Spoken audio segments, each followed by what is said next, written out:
Hello friends, ഇന്ന് നോക്കുന്നത് of studies എന്ന് പറയുന്ന ഫ്രാൻസിസ് ബേക്കന്റെ എസ്സേയുടെ മലയാളം എക്സ്പ്ലനേഷൻ ആണ്. അപ്പൊ ഇതിനകത്ത് സ്റ്റഡീസിനെ കുറിച്ചും റീഡിങ്ങിനെ കുറിച്ചും ഒക്കെയാണ് പറയുന്നത്. First sentence, studies serve for delight, for ornament and for ability. അപ്പൊ പഠനം മൂന്ന് കാര്യങ്ങൾക്കാണ് പ്രധാനമായും സഹായിക്കുന്നത്. എന്തിനൊക്കെയാണ്? Delight, ornament, ability. നമുക്ക് സന്തോഷം നൽകുന്നതിന് ഡിലൈറ്റ്, ആൻഡ് അലങ്കാരത്തിന്, സംസാരിക്കുമ്പോൾ ഒരു അലങ്കാരമായി മാറാൻ ഓർണമെന്റ്, ആൻഡ് എബിലിറ്റി, നമുക്ക് പഠനത്തിലൂടെ പല കഴിവും നേടാൻ കഴിയും. അപ്പൊ സ്റ്റഡീസിന്റെ മൂന്ന് ബെനിഫിറ്റ് ആണ് delight, ornament and ability. Their chief use for delight is in privateness and retiring. അപ്പം പഠനം എപ്പോഴാണ് നമുക്ക് സന്തോഷം നൽകുന്നത്? നമ്മൾ തനിച്ചായിരിക്കുമ്പോഴും. പ്രൈവറ്റ്നെസ് ആൻഡ് റിട്ടയറിംഗ്, ജോലിയിൽ നിന്ന് വിശ്രമിക്കുമ്പോൾ, നമ്മൾ ജോലിയൊക്കെ കഴിഞ്ഞ് വിശ്രമിക്കുമ്പോൾ, നമ്മളിപ്പോൾ ഫോൺ യൂസ് ചെയ്യുന്ന പോലെ. ഇനി for ornament is in discourse, അപ്പം സംസാരത്തിനിടയിൽ അറിവ് ഒരു അലങ്കാരമായി മാറുന്നു. And for ability is in the judgement and disposition of business, എന്ന് വെച്ചാൽ കാര്യങ്ങൾ വിലയിരുത്താനും അവ നന്നായി കൈകാര്യം ചെയ്യാനും. ഡിസ്പൊസിഷൻ ഓഫ് ബിസിനസ് എന്ന് വെച്ചാൽ ഇവിടെ ബിസിനസ് എന്ന് പറയുന്നത് നമ്മൾ സാധാ ചെയ്യുന്ന കച്ചവടം അല്ല, നമ്മൾ ചെയ്യുന്ന സീരിയസ് ആയിട്ടുള്ള കാര്യങ്ങൾ, അതൊക്കെ ശരിയായ രീതിയിൽ വിലയിരുത്താനും ഒക്കെയാണ് എബിലിറ്റി. അതിനുള്ള എബിലിറ്റി നമുക്ക് നേടാൻ കഴിയും. And for ability is in the judgement, എല്ലാം കറക്റ്റായിട്ട് വിലയിരുത്താനും. ആൻഡ് ഡിസ്പൊസിഷൻ ഓഫ് ബിസിനസ്, ശരിയായ രീതിയിൽ എല്ലാം പരിഹരിക്കാനും സ്റ്റഡീസിലൂടെ നമുക്ക് സഹായിക്കും. അടുത്തത് രണ്ട് തരത്തിലുള്ള ആൾക്കാരെ കുറിച്ച് പറയുന്നു. For expert men can execute and perhaps judge for particulars one by one, but the general counsels and the plots and marshalling of affairs come best from those that are learned. അപ്പൊ ഇവിടെ രണ്ട് തരത്തിലുള്ള ആൾക്കാരെ കുറിച്ചാണ് പറയുന്നത്. Expert മെന്നും learned മെന്നും. Francis bacon കൂടുതൽ സപ്പോർട്ട് നൽകുന്നത് learned മെന്നിനാണ്.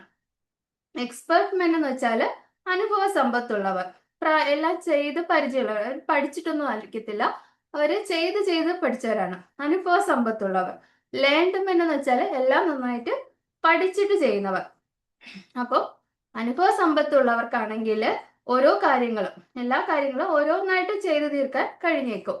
Can execute and perhaps judge of particulars one by one, അവർക്ക് ഓരോരോ കാര്യങ്ങളായി അവരുടെ ജോലികൾ ചെയ്തു തീർക്കാൻ പറ്റുമായിരിക്കും. പക്ഷേ ലേൺഡ് മെന്റിനാണ് എന്തൊക്കെ ചെയ്യാൻ പറ്റുന്നത്? എല്ലാം മൊത്തത്തിലുള്ള പ്ലാനിങ് ആൻഡ് കാര്യങ്ങൾ ചിട്ടയായി ക്രമീകരിക്കാൻ പറ്റുന്നതും മികച്ച ഉപദേശങ്ങൾ, അഡ്വൈസ് ഒക്കെ നൽകാൻ പറ്റുന്നതും ലേൺഡ് മെന്നിനാണ്. അപ്പം ബട്ട് ദ ജനറൽ കൗൺസിൽസ്, നല്ല ഉപദേശങ്ങൾ നൽകാൻ പറ്റുന്ന, അഡ്വൈസ് നൽകാൻ പറ്റുന്നത്. ആൻഡ് ദ പ്ലോട്ട്സ്, കാര്യങ്ങൾ മൊത്തത്തിൽ പ്ലാൻ ചെയ്യാൻ പറ്റുന്നത്. ആൻഡ് മാർഷലിംഗ് ഓഫ് അഫയേഴ്സ്, കാര്യങ്ങൾ ചിട്ടയായി ക്രമീകരിക്കാൻ പറ്റുന്നത്. ഇതൊക്കെ ആരാണ് ഏറ്റവും നന്നായിട്ട് ചെയ്യുന്നത്? ലേൺഡ് മെൻ ആണെന്നാണ് പറയുന്നത്. ഇനി അപ്പൊ സ്റ്റഡീസിന് മൂന്ന് ബെനിഫിറ്റ് ഉണ്ടെന്ന് പറഞ്ഞു, delight, ornament and for ability എന്ന് വിചാരിച്ച് നമ്മൾ എപ്പോഴും പഠിക്കണം. അപ്പൊ അതിനെക്കുറിച്ച് പറഞ്ഞേക്കുന്നു. To spend too much time in studies is sloth, to use them too much for ornament is affectation, to make judgement wholly by the rules is the humour of a scholar. അപ്പൊ നമ്മള് studies കൊണ്ട് benefit ഒക്കെ ഉണ്ട്, പക്ഷെ എന്ന് വെച്ചാൽ നമ്മൾ എപ്പോഴും പഠിച്ചാൽ അത് സ്ലോത്ത്, അത് നമ്മളെ ലേസി ആക്കും. To spend too much time in studies is sloth, അപ്പൊ ഒത്തിരി ടൈം പഠിച്ചാൽ അത് നമ്മളെ ലേസി ആക്കും എന്നാണ് പറയുന്നത്. സ്ലോത്ത് എന്ന് പറയുന്ന വേർഡ് ഇമ്പോർട്ടന്റ് ആണ്, അത് നമ്മളെ ലേസി ആക്കും. അപ്പൊ ഒരു പേഴ്സണ് അവന്റെ സൊസൈറ്റിക്ക് വേണ്ടിയും ഫാമിലിക്ക് വേണ്ടിയും അവന് വേണ്ടിയും തന്നെ ഒത്തിരി കാര്യങ്ങൾ ചെയ്യാനുണ്ട്. അപ്പൊ ഇതൊന്നും ചെയ്യാതെ പഠിച്ചുകൊണ്ട് മാത്രം ഇരുന്നാൽ, വായിച്ചുകൊണ്ട് മാത്രം ഇരുന്നാൽ അത് ശരിയല്ലെന്നാണ് ഫ്രാൻസിസ് ബേക്കൺ പറയുന്നത്. അതിന് എക്സാമ്പിൾ ആയിട്ട് പറയുന്നത്, to use them too much for ornament is affectation. അപ്പൊ ചുമ്മാ എനിക്ക് ഇതൊക്കെ അറിയാമെന്ന് കാണിക്കാൻ വേണ്ടി ചുമ്മാ ഇങ്ങനെ സംസാരിക്കുന്നത്, കോട്സ് ഒക്കെ ഇടയ്ക്കിടയ്ക്ക് യൂസ് ചെയ്യുന്നത്, അതൊക്കെ ഒരു അഫക്ടേഷൻ, കൃത്രിമത്വമാണ് നൽകുന്നത്. വലിയ അറിവ് ഉള്ളവനാണെന്ന് കാണിക്കാൻ വേണ്ടി മാത്രം സംസാരിക്കുന്നതൊക്കെ ഒരു മോശമായ സ്വഭാവമായിട്ടാണ് പറയുന്നത്. To make judgement wholly by the rules is the humour of a scholar. അപ്പൊ എല്ലാ കാര്യങ്ങളും പുസ്തകങ്ങളിലെ നിയമങ്ങൾ മാത്രം നോക്കി തീരുമാനം എടുക്കുന്നത് ഒരു ഹ്യൂമർ ഓഫ് എ സ്കോളർ, ഒരു മണ്ടത്തരാവും. ഒരു പണ്ഡിതന് അതൊരു മണ്ടത്തരായിട്ടേ മാറത്തുള്ളൂ. തെങ്ങിക്കയറാൻ വേണ്ടി എല്ലാം പഠിച്ചിട്ട് നമ്മൾ പ്രാക്ടീസ് ഇല്ലാതെ പോയി തെങ്ങിക്കയറി അതൊരു മണ്ടത്തരായി പോകും. അപ്പൊ to make judgement wholly by the rules is the humour of a scholar. അടുത്ത് they perfect nature and are perfected by experience. അപ്പൊ പഠനം, ഇപ്പൊ ഒരു മനുഷ്യനുണ്ടാവുന്ന നാച്ചുറൽ ആയിട്ട് അവന് കുറെ എബിലിറ്റീസ് ഉണ്ടാവും. അത് പഠനത്തിലൂടെ നമുക്ക് ഡെവലപ്പ് ചെയ്യാൻ പറ്റും. They perfect nature and are perfected by experience. പക്ഷെ അത് പൂർണ്ണതയിൽ എത്തണമെങ്കിൽ എന്ത് വേണം? അനുഭവ സമ്പത്ത് കൂടി വേണം.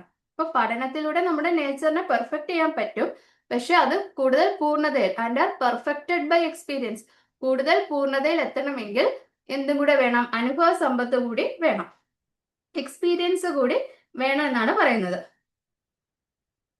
അപ്പം പഠനം മനുഷ്യന്റെ സഹജമായ കഴിവുകളെ മിനുക്കിയെടുക്കുന്നു, എന്നാൽ പഠനത്തെ പൂർണ്ണമാക്കുന്നത് എക്സ്പീരിയൻസ് ആണ്.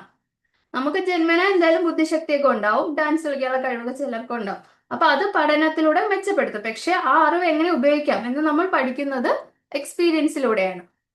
അടുത്തത്, for natural abilities are like natural plants that need pruning by study and studies themselves do give forth direction too much at large except they be bounded in by experience. അപ്പം നമുക്ക് already ഉള്ള കഴിവുകളെ, natural എബിലിറ്റീസിനെ എന്തുമായിട്ട് compare ചെയ്തേക്കുന്നു? Natural plants, കാട്ടുചെടികളെ പോലെയാണെന്നാണ് പറയുന്നത്. കാരണം അതിന് കറക്റ്റായിട്ട് പഠനമൊന്നും ഇല്ലെങ്കിൽ അത് ഏതെങ്കിലും ദിശയിലോട്ട് വളർന്നു പോകും. എല്ലാ ദിശയിലോട്ടും അത് ഡയറക്ഷനിലോട്ടും അത് വളരും. പക്ഷേ നമ്മുടെ നമുക്ക് സ്റ്റഡീസിലൂടെ ചെടിയെ പ്രൂണിങ് എന്ന് വെച്ചാൽ അതിനെ വെട്ടി നിർത്തിയാൽ അത് കറക്റ്റ് ഡയറക്ഷനിലൂടെ പോകും. അതുപോലെ നമുക്ക് പഠനത്തിലൂടെ കറക്റ്റ് ഡയറക്ഷനിലൂടെ പോകാൻ പറ്റുമെന്നാണ് പറയുന്നത്. അപ്പൊ നമുക്ക് സഹജമായ കഴിവുകൾ കാട്ടുചെടികളെ പോലെയാണ്. Four natural abilities are like natural plants. പഠനം അവയെ വെട്ടി തെളിച്ച് മനോഹരമാക്കുന്നു. പ്രൂണിങ് എന്ന് വെച്ചാല് അതിനെ വെട്ടി കറക്റ്റ് ഷേപ്പിലൊക്കെ ആക്കുന്നു. അപ്പൊ ചെടികൾ വളരുമ്പോൾ അവയെ വെട്ടി ഒതുക്കി നിർത്തിയാലേ അവയ്ക്ക് ഭംഗി ഉണ്ടാവത്തുള്ളൂ. അതുപോലെ നമ്മുടെ അറിവിനെയും ഒരു ദിശയിലേക്ക് നയിക്കാൻ പഠനം ആവശ്യമാണ്. And studies themselves do give forth direction too much at large. അപ്പോൾ സ്റ്റഡീസ് എന്ന് പറയുന്നത് ഈ ലോകത്ത് എന്തുമാത്രം അറിവാണുള്ളത്. അപ്പൊ നമുക്ക് ഒത്തിരി അറിവ് ലഭിക്കുന്നുണ്ട്. പക്ഷെ അതിനെയെല്ലാം നിയന്ത്രിക്കാൻ, ബൗണ്ട് ചെയ്യാന്ന് വെച്ചാൽ നിയന്ത്രിക്കുന്നത് എക്സ്പീരിയൻസിലൂടെ മാത്രമേ പറ്റുള്ളൂ എന്നാണ് പറയുന്നത്. Studies themselves do give forth direction too much at large. നമുക്ക് ഈ ലോകത്ത് നിന്ന് ഒത്തിരി അറിവുകൾ കിട്ടുന്നുണ്ട്, except they be bounded in by experience. പക്ഷെ നമുക്കത് എക്സ്പീരിയൻസിലൂടെ കൂടെ മാത്രമേ നിയന്ത്രിക്കാൻ കഴിയുള്ളൂ. എന്ന് വെച്ചാല് പുസ്തകം വഴി ലഭിക്കുന്ന അറിവ് ഒരു ഭൂപടം പോലെയാണ്, എന്നാൽ ആ വഴിയിലൂടെ എങ്ങനെ സഞ്ചരിക്കണമെന്ന് പറഞ്ഞു തരുന്നത് നമ്മുടെ എക്സ്പീരിയൻസ് ആണ്. അപ്പൊ പുസ്തകങ്ങൾ നമുക്ക് നൽകുന്ന അറിവെന്ന് പറയുന്നത് വളരെ വിശാലമായതാണ്, ടു മച്ച് ആണ്, ടു മച്ച് അറ്റ് ലാർജ് എന്നാണ് പറയുന്നത്. അപ്പൊ എക്സ്പീരിയൻസ് കൊണ്ട് അവയെ നിയന്ത്രിച്ചില്ലെങ്കിൽ അവ എങ്ങനെ പ്രായോഗികമായി നടപ്പിലാക്കാൻ പറ്റുമെന്ന് നമുക്ക് അറിയാൻ പറ്റാതായിപ്പോ. അതുകൊണ്ട് എക്സ്പീരിയൻസ് വേണമെന്നാണ് പറയുന്നത്. അപ്പൊ പഠനം മാത്രം പോരാ, ജീവിത അനുഭവങ്ങളും വേണം. അറിവിനെ അനുഭവങ്ങൾ കൊണ്ട് പാകപ്പെടുത്തി എടുക്കുമ്പോഴാണ് ഒരു യഥാർത്ഥ ജ്ഞാനി ആകുന്നത്. ഇനി അടുത്തത്, 3 തരത്തിലുള്ള ആൾക്കാരെ കാണുന്നു. ഓരോരുത്തരും പഠനത്തെ ഡിഫറെന്റ് രീതിയിലാണ് കാണുന്നത്. അപ്പൊ ഇനി 3 തരത്തിലുള്ള ആൾക്കാർ അവരെങ്ങനെ പഠനത്തെ കാണുന്നു എന്ന് നോക്കാം.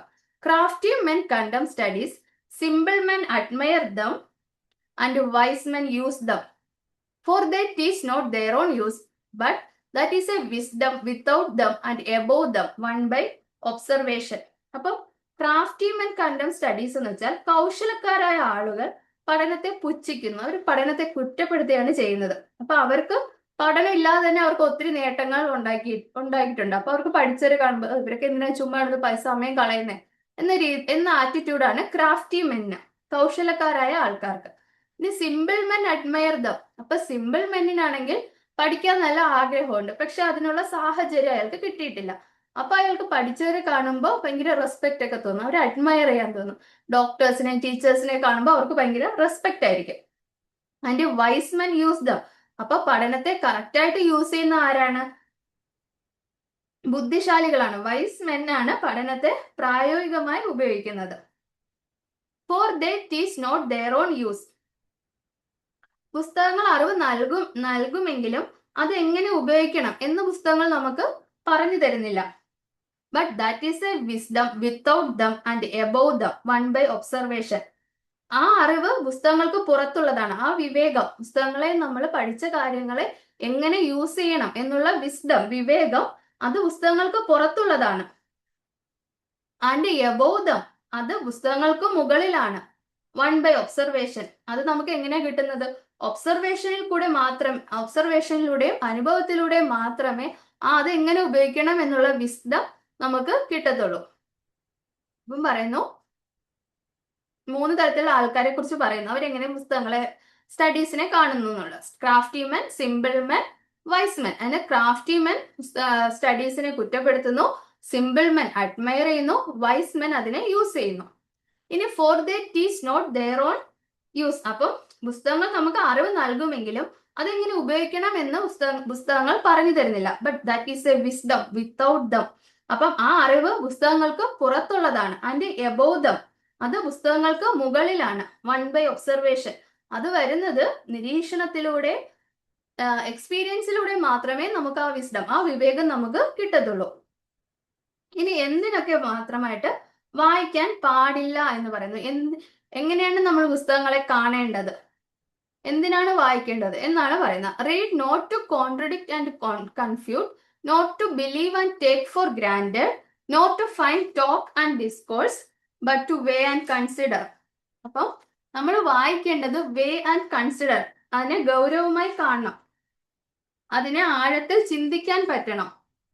അല്ലാതെ വെറുതെ നമ്മൾ കോൺട്രഡിക്റ്റ് ചെയ്യാൻ, തർക്കിക്കാൻ വേണ്ടി പുസ്തകങ്ങൾ വായിക്കാൻ പാടില്ല. ആരെങ്കിലും തോൽപ്പിക്കാനോ വേണ്ടി, തർക്കിക്കാനോ വേണ്ടി പുസ്തകങ്ങൾ വായിക്കാൻ പാടില്ല.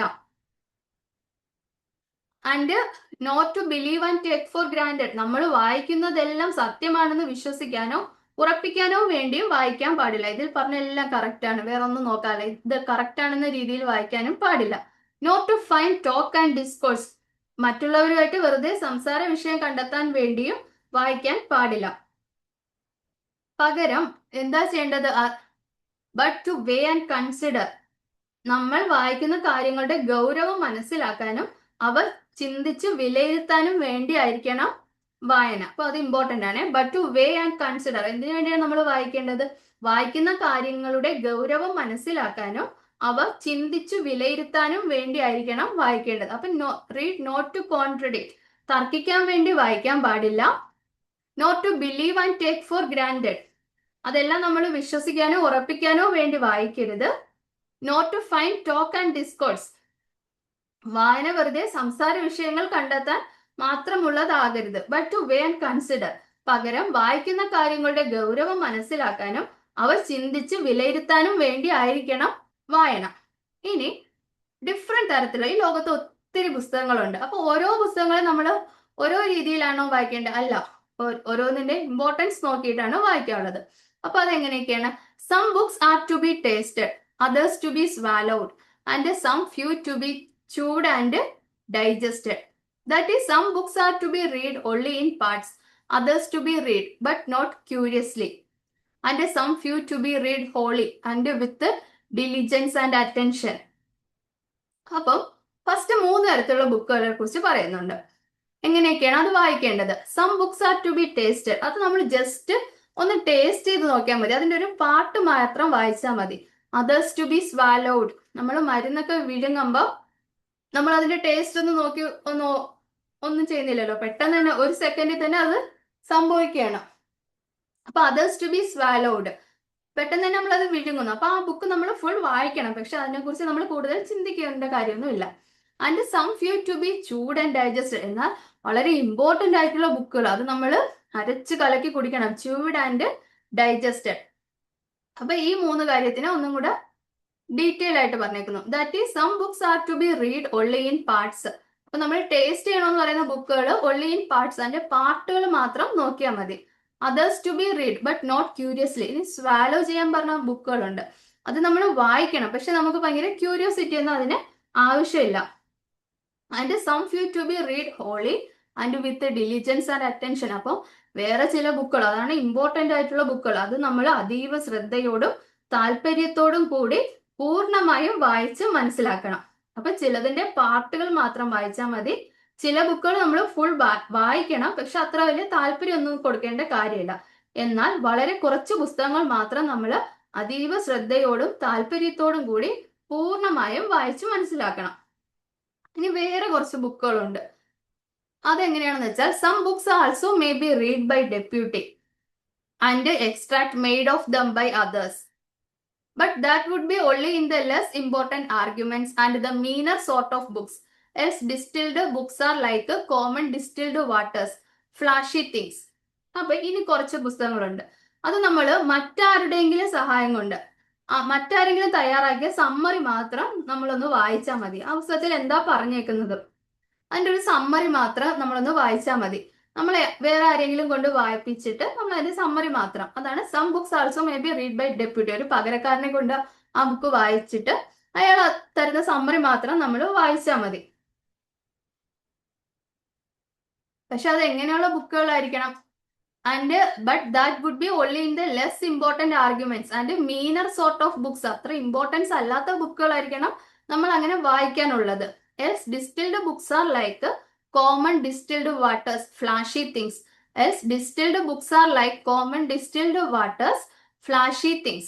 എന്ന് വെച്ചാല് ബേക്കൺ പറയുന്നത് ഡിസ്റ്റിൽഡ് വാട്ടർ എന്ന് പറയുന്ന ഒരു പ്യൂർ ആയിട്ടുള്ള വാട്ടർ ആണ്. അതിൽ മിനറൽസോ ആയിട്ടൊന്നും ഇല്ല, അതുകൊണ്ട് തന്നെ അതിന് ടേസ്റ്റും ഉണ്ടാവത്തില്ല. അതുപോലെ തന്നെ നമ്മളൊരു വലിയ പുസ്തകത്തിന്റെ സമ്മറി മാത്രം വായിക്കുമ്പോൾ ആ പുസ്തകത്തിലെ വിവരങ്ങൾ നമുക്ക് ലഭിക്കുമെങ്കിലും ആ പുസ്തകത്തിന്റെ യഥാർത്ഥ സ്റ്റൈല്, അതിന്റെ ആഴവും വായനാ സുഖമൊന്നും നമുക്ക് കിട്ടത്തില്ല. ഇപ്പൊ നമ്മൾ ഒരു സിനിമ മോശമാണെങ്കിൽ അതിന്റെ മലയാള എക്സ്പ്ലനേഷൻ യൂട്യൂബിൽ കിട്ടും. ആ സ്റ്റോറി 20 മിനിറ്റ് കൊണ്ട് നമുക്കത് കേൾക്കാൻ പറ്റും.